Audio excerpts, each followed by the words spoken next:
मिरजेतील प्रसिद्ध धार्मिक स्थळ असलेल्या मीरसाहेब दर्गा इथं मोहरम उत्सवानिमित्त पंजाची स्थापना करण्यात आली आहे। मोहरमच्या 5व्या दिवशी दर्गा परिसरात कुराणखानी व फात्याखानीचा धार्मिक कार्यक्रम श्रद्धापूर्वक पार पडला।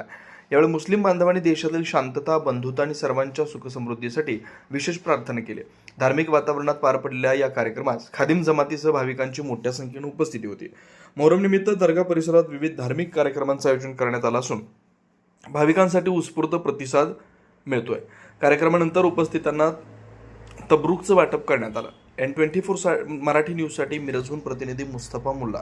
मोहरम सणाच्या निमित्ताने आज या ठिकाणी दर्गा पटांगणामध्ये दर्गा खादिम जमाततर्फे कुराणखानी व महाप्रसादाचा कार्यक्रम आयोजित केला होता।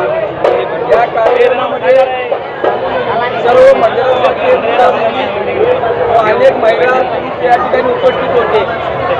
या ठिकाणी हा कार्यक्रमाचा पहिलाच वर्ष आहे। इथून पुढे मोठ्या प्रमाणात कार्यक्रम करण्याचा दर्गा खादिम जमाततर्फे ठरलेला असून भविष्य काळामध्ये इमाम हसन हुसेनची सर्व माहिती, कुराण वाचन असे कार्यक्रम या ठिकाणी आयोजित करण्यात येणार आहे। या कार्यक्रमाला सर्वजण उपस्थित राहिल्याबद्दल दर्गा खादिम जमाततर्फे आभार मानतो आणि थांबतो।